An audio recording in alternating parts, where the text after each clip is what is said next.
Bismillahirrahmanirrahim. Students, my name is Ahmed Nadeem and I am your teacher for Statistics. Statistics Part 2 में हम chapter number 14 को study कर रहे हैं और प्रैक्टिस सेशन का एक और लेक्चर आज हम स्टडी करेंगे और देखेंगे कि हमारे पास क्वेश्चंस को सॉल्व करने के और कौन कौन से मेथड्स हैं और किस अंदाज में हम क्वेश्चन की स्टेटमेंट को समझते हुए अपने फार्मूले को चूज़ करते हैं और अपनी कैलकुलेशंस को परफॉर्म करते हैं। तो चलिए बोर्ड की तरफ देखते हैं और देखते हैं आज नया क्वेश्चन हम क्या देख रहे हैं। क्वेश्चन की स्टेटमेंट को समझेंगे। Consider the following data. आपको डेटा दिया गया है फर्टिलाइजर और प्रोडक्शन के अंदर। फर्टिलाइजर्स आप यूज करते हैं अपनी प्रोडक्शन को इंक्रीज करने के लिए। यहाँ पर फर्टिलाइजर का यूनिट भी मेंशन्ड है, दैट इज केजी पर एकड़ और इसको एक्स कहा गया है। और उसके बाद ये वैल्यूज दी हुई है 100 पर एकड़ के हिसाब से इन्होंने दिया हुआ है 100, 200, 400, 500 और 600, ठीक है। और उसके बाद प्रोडक्शन जो है, यानी अगर आप 100 केजी पर एकड़ किसी फर्टिलाइजर को यूज करते हैं तो आपके पास 70 बुशल्स पर एकड़ प्रोड्यूस होती हैं और उसको उन्होंने वाई कहा हुआ है, ठीक है। इसी तरह 200 एक और जो आपके पास डेटा कहीं से अवेलेबल हुआ है उसमें 70 प्रोड्यूस होती हैं, हालांकि फर्टिलाइजर यूज करते हैं वो 200 केजी पर एकड़ है। सिमिलरली आपके पास जो है वो सारी इंफॉर्मेशन यहाँ अवेलेबल होती है। अब इसमें एक चीज बड़ी इंपॉर्टेंट है, आपने ये याद रखना है कि estimate the linear regression line of production on fertiliser. जरा गौर से देखना कि किस तरह आप इसको परफॉर्म कर रहे हैं कि लीनियर रिग्रेशन लाइन आपने कैलकुलेट करनी है ऑफ प्रोडक्शन, यानी आपको ये जहन में रखना है कि ये प्रोडक्शन y है और फर्टिलाइजर आपके पास x है, यानी प्रोडक्शन ऑन फर्टिलाइजर मतलब y ऑन x। इस तरह आप अपना पाथ डिफाइन कर लेते हैं कि किस तरह आपकी रिग्रेशन इक्वेशन बिल्टअप होगी। सो सॉल्यूशन जब आप स्टार्ट करेंगे तो उसमें वहीं से स्टार्ट लेंगे कि आपको एक्चुअली कौन सा रिग्रेशन मॉडल कैलकुलेट करना है। ये आपने याद रखना है।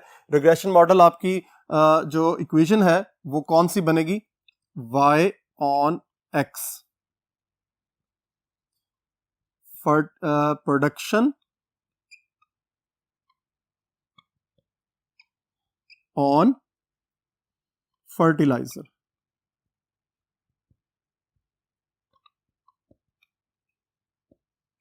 ठीक है। प्रोडक्शन आपके पास y था और फर्टिलाइजर आपके पास x है, तो इस तरह आपके पास इजीली आपको पता चल गया कि y ऑन x आपने कैलकुलेट करनी है। तो इस तरह आपको क्वेश्चन की स्टेटमेंट को अंडरस्टैंड करना है।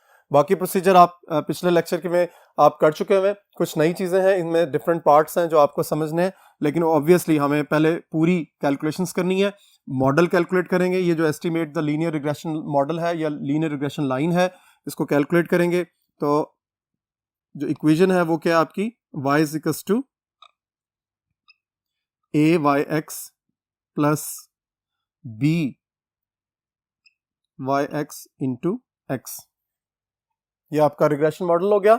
उसके बाद आप b को कैलकुलेट करते हैं, that is b y x is equals to n sigma x y divided by n sigma x square, और यहाँ पर है sigma x sigma y divided by minus sigma x whole square, ठीक है। इसी तरह आप लेके चलते हैं a को, a y x is equals to y bar minus b y x into x bar, ठीक हो गया जी। So regression model y on x, उसके लिए सबसे पहला स्टेप है कि आप मॉडल लिखते हैं और उसके बाद जो आपकी नेसेसिटीज हैं, जो नेसेसरी आपकी कैलकुलेशंस हैं, उनके फॉर्मूलास को आप डिफाइन कर लेते हैं। ये स्टेप कंप्लीट हो गया। अब नेक्स्ट बोर्ड की तरफ चलते हैं और हम इसकी कैलकुलेशन को परफॉर्म करते हैं और देखते हैं कि आपकी कैलकुलेशंस में इनके आंसर्स क्या आ रहे हैं। जी, कैलकुलेशंस में स्टेप्स वही होंगे। पहले आप x की वैल्यूज को डिफाइन करेंगे, फिर आप y की वैल्यूज को जो आपको डेटा के अंदर अवेलेबल है वो आप लिख लेंगे, तो देखिए x की वैल्यूज हमारे पास क्या है जी, 100, 200, 400, 500,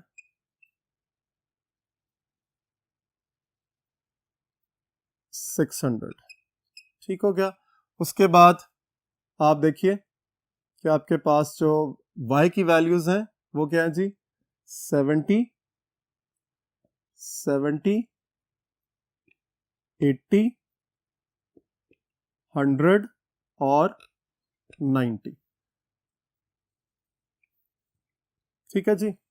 अब फर्दर देखिए, चूंकि हमने पहले कैलकुलेट करना है बी वाई एक्स को, that is n times sigma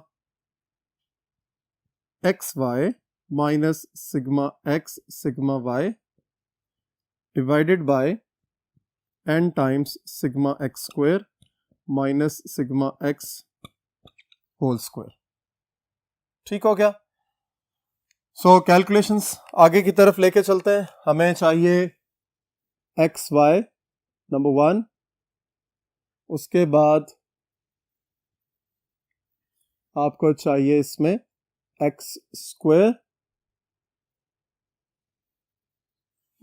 ठीक है जी। ये कलर चेंज करने का मकसद सिर्फ ये है कि आपको यह आइडिया हो सके कि किस तरह आपने कैलकुलेशंस को लेके चलना है, यानी हमें एक्स्ट्रा कॉलम्स कौन से चाहिए। ये दोनों कॉलम्स आपको गिवन थे, आपने उसकी फर्दर जो उसकी फॉर्मुलेशन की है उसमें एक्स वाई और एक्स स्क्वायर, आपको 2 कॉलम्स रिक्वायर्ड हैं। ठीक है। सो देखिए एक्स वाई कैसे आएगा, प्रोसेस होगा एक्स की वैल्यू को वाई की वैल्यू से मल्टीप्लाई करेंगे। ये थोड़ा सा आपको आसान लग रहा होगा क्योंकि जीरोस जब भी इन्वॉल्व होते हैं तो आपकी कैलकुलेशंस कंपैरेटिवली थोड़ी सी आसान होती है। सो देखिए जी, 100 मल्टीप्लाई बाय 70 इट इज 7000। फिर 200 multiply by 70 it is 14,000। Now 400 multiply by 80 it is 32,000। Now 500 multiplied by 100, it is 5000, यानी 4 जीरो आ जाएंगे, 2 zeros ये हैं, 2 zeros ये हैं, सिर्फ 4 zeros built up होंगे। Now 90, 3 zeros, 6 nines are 54।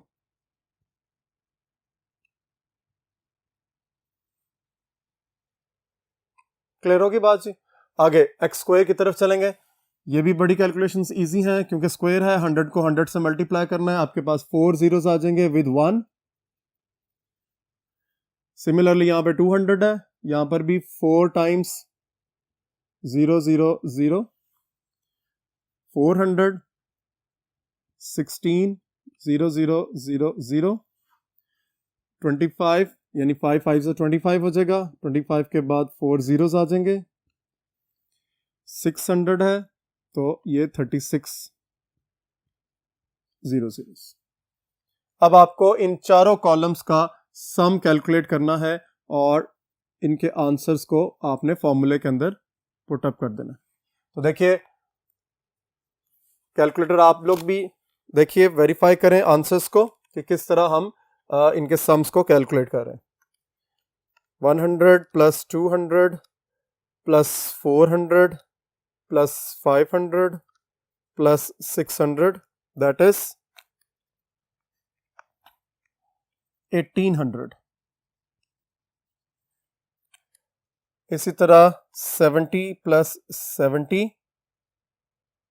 Plus 80 plus 100 plus 90, तो ये आंसर आ जाएगा 410। ठीक है जी। Next 7000 plus 14,000 plus 32,000 plus 50,000 and now 54,000। तो देखिए इसका आंसर आ जाएगा 157,000। ठीक है। नेक्स्ट आपके पास है जी 10,000 प्लस 40,000 plus 160,000 plus 250,000 and 360,000। बहुत एहतियात से आपने कैलकुलेशंस जो है परफॉर्म करनी है, क्योंकि एक ज़ीरो भी अगर आपका मिस हो जाता है तो आपकी कैलकुलेशंस टोटली सारी की सारी रॉन्ग होंगी। सो विद केयरफुली आपने ये देखना है आपकी मल्टीप्लिकेशन, आपके सम्स जो हैं वो बिल्कुल एक्यूरेटली आ रहे हैं, इसीलिए कैलकुलेटर का इस्तेमाल किया जाता है। हम इसको वैसे जनरली भी इन्वॉल्व कर सकते हैं अपनी कैलकुलेशंस में, जिस तरह आप यहाँ पे देखें, चूंकि ये सारे थाउजेंड्स के अंदर हैं तो आप देखिए मैं डायरेक्टली 7, 14, 32, 50 और 54 को ऐड करूं और साथ में 3 जीरोस पुट अप कर दूं तो मेरा आंसर आ जाएगा। सिमिलरली यहां पर भी देखें तो ये 3 जीरोस अब में कॉमन आ रहे हैं, तो आप इसमें 10, 40, 160, 250 और 360 को भी ऐड कर सकते हैं। ये मैंने आपको एक जनरल टेक्निक बताई है कि किस तरह आप अपनी कैलकुलेशंस को रिड्यूस कर सकते हैं, अपने टाइम को सेव कर सकते हैं, क्योंकि इन क्वेश्चंस के अंदर टाइम सेविंग टेक्निक्स को भी आपने माइंड के अंदर रखना है कि किस तरह आप अपने टाइम को सेव करते हुए अपने नेक्स्ट क्वेश्चंस की तरफ मूव कर सकते हैं। सो अब वैल्यूज को सब्स्टिट्यूट कर देंगे। एन कितना है जी, काउंट कर लीजिए, 1 पेयर, 2 पेयर, 3, 4 और ये 5, यानी टोटल आपके पास 5 पेयर्स हैं, तो n की वैल्यू आपके पास 5 आ गई। Sigma X Y is 157,000 minus sigma X है आपके पास 1800 और सिग्मा वाई है आपके पास 410 divided by 5 times n times sigma X square, तो ये आपके पास सिग्मा एक्स स्क्वायर है 820000 माइनस सिग्मा एक्स यानी 1800 का स्क्वायर आप करेंगे। तो पहले न्यूमरेटर सॉल्व कर लेते हैं। 5 multiply by 157,000 minus 1800 multiply by 410, तो देखिए this is 4700 divided by 000। Very carefully 5 times 82 tetra 0 minus 1800 square, तो आपके पास ये आंसर है 86 टेट्रा 0 000। सो जब आप इसको डिवाइड करेंगे तो आपके पास आंसर क्या आ जाएगा, 47,000 divided by 86 tetra 0. So this is 0.0547 after decimal 4 places. Now अब आपको मूव करना है अपने नेक्स्ट कैलकुलेशन की तरफ, और वो है जी बी। जब आप कैलकुलेट कर लेते हो तो उसके बाद नेक्स्ट जो है आपका पार्ट ए वाई एक्स है, वो आपको कैसे कैलकुलेट करना है, वाई बार माइनस बी टाइम्स एक्स बार। तो यहां से आप देख सकते हैं क्या होगा कि वाई बार आप कैलकुलेट कर लेंगे, बेशक वाई बार अलग से देख लीजिए, सिग्मा वाई ओवर एन, और उसका answer X bar that is sigma X over N. So sigma Y आपको मेंशन्ड है, this is 410 divided by 5, 410 divided by 5, it is 82. Now x bar is sigma x is 1800 divided by 5 करेंगे तो आपका answer आ जाएगा 360। सो आप इसको अलग से यहां पर अगर आप कैलकुलेट कर लेते हैं तो देखिए y बार की जगह पर आप लिखेंगे 82 माइनस b आपने कैलकुलेट कर लिया है 0.0547 multiply by x bar, this is 360। ठीक है, अब इसको परफॉर्म कर लेते हैं। Final answer 82 minus 0.0547 multiply by 360, so this is 62.308। ठीक है जी, ए की कैलकुलेशन भी हो गई आपकी, बी की कैलकुलेशन भी हो गई। अब आपने जो रिक्वायर्ड रिग्रेशन मॉडल था वो उसमें आपने पुटअप करनी है वैल्यूज। तो नेक्स्ट बोर्ड की तरफ चलते हैं और इसकी कैलकुलेशंस को फाइनलाइज करते हैं कि हमारा जो पहला पार्ट था जिसमें हमने रिग्रेशन मॉडल कैलकुलेट करना है, प्रोडक्शन ऑन एक्स की जो वैल्यू है वो आपके पास, अगर क्वेश्चन को आप देखें, प्रोडक्शन ऑन फर्टिलाइजर। जी, हमने ए की वैल्यू भी कैलकुलेट कर ली है, बी की वैल्यू भी कैलकुलेट कर ली है। अब हम अपना रिग्रेशन मॉडल कंप्लीट करेंगे। सो रिग्रेशन इक्वेशन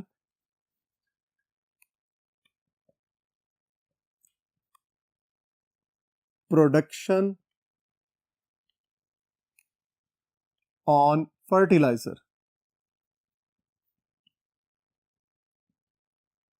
इज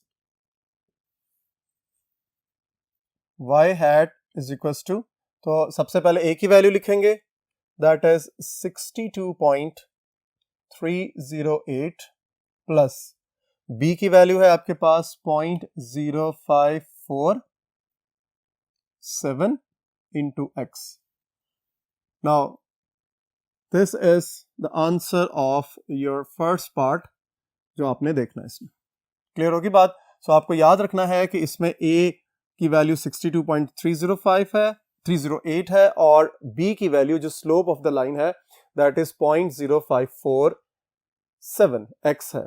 ठीक है, सो अब इस पर्टिकुलर रिग्रेशन मॉडल को आप यूज करेंगे। पहले पार्ट में उसने यही रिक्वायरमेंट पूछी थी कि आपकी जो एस्टिमेटेड रिग्रेशन इक्वेशन है या रिग्रेशन लाइन है, आप इक्वेशन भी कह सकते हो और रिग्रेशन लाइन भी कह सकते हो। ठीक है, वो आपकी क्या होगी वो हमने कैलकुलेट कर लिया, हमने बी भी कैलकुलेट कर लिया, ए भी कैलकुलेट कर लिया और उसकी आउटलुक यहां पर जनरेट कर लिया। सेकंड पार्ट में उसने पूछा क्या है, ये बड़ी इंपॉर्टेंट लाइन है, आपने इसको समझना है कि किस तरह हम इसकी एस्टिमेशन करेंगे। उसने कहा एस्टिमेट द यील्ड। यहाँ आकर अक्सर स्टूडेंट्स कंफ्यूज हो जाते हैं, कभी इस तरह का कोई लफ्ज क्वेश्चन में इस्तेमाल पहले नहीं किया गया। तो यील्ड का मतलब जो है वो प्रोडक्शन होता है, याद रखना आपने। ठीक है, यानी एस्टिमेट द प्रोडक्शन। ठीक है, एस्टिमेट करनी है प्रोडक्शन कब, जब नो फर्टिलाइजर इज अप्लाइड, यानी कोई भी फर्टिलाइजर अप्लाई ना की जाए। अब आपको याद रखना है कि क्वेश्चन के अंदर हमने y को क्या कहा था, y वॉज आपकी प्रोडक्शन थी और x जो था वेरिएबल वो हमने कंसिडर किया था फर्टिलाइजर।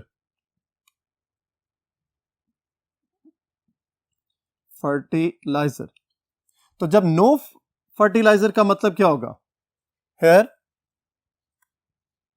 नो फर्टिलाइजर का मतलब ये होगा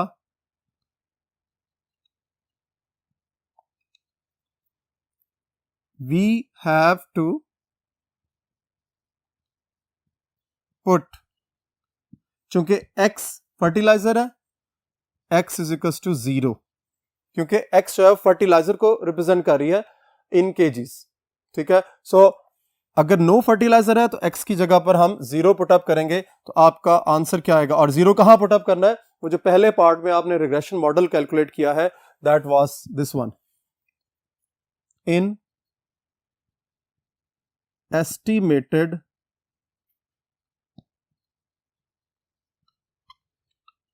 रिग्रेशन इक्वेशन या मॉडल। ठीक है, सो ये लिखना जरूरी, ये आपको जो अलग से मैंने यहां पे लिखा है ये आप बेशक ना क्वेश्चन के अंदर लिखिए, लेकिन ये सिर्फ समझाने के लिए लिखा था ये सारा काम। अदरवाइज ये जो सेंटेंस है, no fertilizer means when we have to put x equals to 0 in the estimated regression equation. So क्या बनेगा जी, y हैट यानी प्रोडक्शन जो है वो आपकी क्या हो जाएगी, यील्ड। आप इसको, चूंकि इसने यील्ड पूछा है तो आप यील्ड ही लिखें, बेशक आप प्रोडक्शन लिखना चाहें वो भी हो सकती है।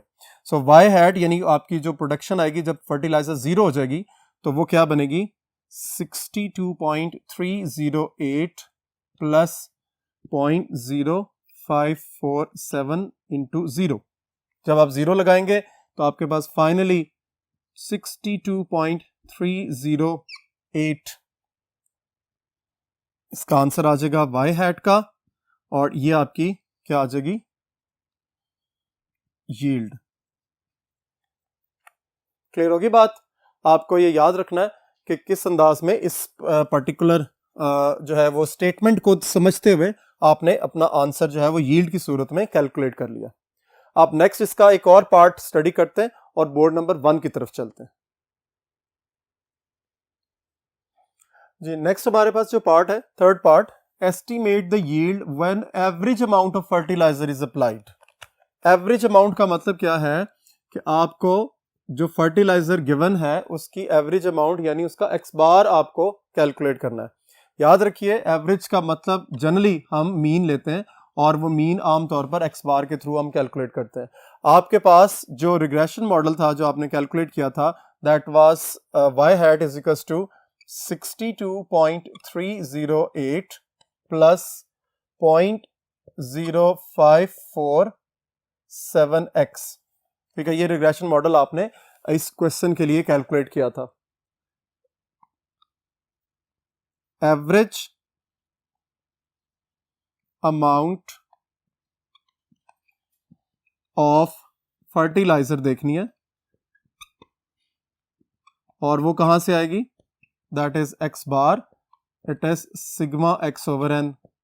और जो आपने इस फर्टिलाइजर के लिए एक्स बार कैलकुलेट किया था, sigma x was 1800 out of हमारे पास कुछ वैल्यूज थी 1 2 3 4 5, तो इसको आप कैलकुलेट कर लीजिए।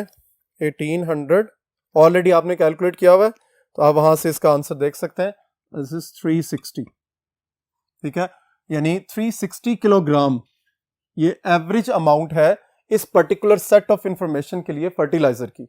अगर आप ये अप्लाई करें, यानी 360 अगर आपके पास अमाउंट है किसकी, फर्टिलाइजर की, तो फिर प्रोडक्शन क्या होगी, इस क्वेश्चन का मतलब ये है। यानी अगर हम यील्ड एस्टिमेट करना चाह रहे हैं जब आपके पास एवरेज अमाउंट हो, तो फिर आपके पास क्या होगी, प्रोडक्शन। तो वही बात कि आप इस पर्टिकुलर जो मॉडल आपने कैलकुलेट किया है उसके अंदर आप पुटअप करेंगे 62.308 प्लस 0.0547 मल्टीप्लाई बाय, यानी x की जगह पर आप x बार लगाएंगे। क्यों? क्योंकि उसने क्वेश्चन के अंदर आपको कहा है एवरेज अमाउंट ऑफ फर्टिलाइजर आपने कैलकुलेट करनी। ठीक है, अब इसको सिंप्लीफाई कर लेंगे। 62.308 प्लस 0.0547 मल्टीप्लाई बाय 360, तो देखिए इसका आंसर आएगा 82। y हैट यानी एवरेज अमाउंट अगर आप पुटअप करते हैं इस रिग्रेशन मॉडल के अंदर तो आपको 82 बुशल्स मिलती हैं पर एकड़। ये इसकी यील्ड है, ये इसकी प्रोडक्शंस हैं, आपने इसको ध्यान में रखना है, बुशल्स पर एकड़। ठीक है, ये इसका आंसर है थर्ड पार्ट का, जब आपकी एवरेज अमाउंट फर्टिलाइजर अप्लाई की जाए। नेक्स्ट बोर्ड की तरफ चलते हैं और इसका fourth part, last part study करते हैं और देखते हैं कि फर्दर इसमें क्या कॉन्सेप्ट्स इन्वॉल्व हैं। अच्छा जी, अब है इसका फोर्थ पार्ट, बहुत इंपॉर्टेंट और कॉन्सेप्चुअल पार्ट है, आपने इसको जहन में रखना है। Estimate how much yield is increased for every kilogram of the fertiliser applied. यानी बज़ाहिर ये लगता है कि इसमें आपको एक्स की वैल्यू 1 दी हुई है, यानी फर्टिलाइजर को चूंकि आपने एक्स कहा था इसलिए शायद एवरी किलोग्राम से आप कंफ्यूज हो जाए कि यहां पर 1 किलोग्राम की बात हो रही है, 1 किलोग्राम की बात हो रही है। लेकिन ये बड़ा कॉन्सेप्चुअल है, आपको याद रखना है कि जब हमने रिग्रेशन मॉडल को स्टडी किया था तो उसके अंदर हमने एक बात पढ़ी थी कि जब हमारे पास रिग्रेशन मॉडल है y equals to a plus B X, जिसमें a जो है वो आपका y इंटरसेप्ट है और b आपका स्लोप ऑफ द लाइन है, इसको हमने रिग्रेशन कोफिशिएंट भी पढ़ा था, यानी b वाज रिग्रेशन कोफिशिएंट, ठीक है। और इसी की प्रॉपर्टी के अंदर, इसी के अंदर हमने ये भी बात स्टडी की थी कि आपका जो डिपेंडेंट वेरिएबल के अंदर जो इंक्रीज आता है with unit increase in x, वो किसके लिए रिस्पॉन्सिबल होता है? वो बी के साथ होता है, उसकी अटैचमेंट जो है वो बी के साथ होती है। यानी इस पर्टिकुलर मॉडल में, जरा सेंटेंस को दोबारा सुनना है, अगर आपको इस बात की समझ यहां नहीं आ रही, या चूंकि इसलिए नहीं आ रही होगी क्योंकि वो आपको याद नहीं होगा, तो मैं रिपीट कर रहा हूं, इसलिए बड़े अच्छे तरीके से आपने प्रीवियस लेक्चर्स में से देखना है कि ये बात हमने रिग्रेशन कोफिशिएंट्स के हवाले से किस लेक्चर में डिफाइन की है। उसमें आप जाकर चेक कर सकते हैं या अपनी बुक पर भी देख सकते हैं कि जब आप रिग्रेशन मॉडल ये कैलकुलेट करते हो तो y के अंदर जो इंक्रीमेंट है x की एवरी वैल्यू के लिए, यूनिट चेंज इन x अगर आ रहा है, तो फिर यहां पर जो इंक्रीज होगा y के अंदर, उसकी रिस्पॉन्सिबिलिटी b के ऊपर होगी। यानी इसका मतलब पूरा का पूरा इंक्रीज जो y के अंदर आ रहा है with unit increase of x, वो किस पर डिपेंड करता है? वो b की वैल्यू पे करता है। और आपको पता है, यानी अब मैं इसका सोल्यूशन बताने लगा हूं, हियर द रिग्रेशन मॉडल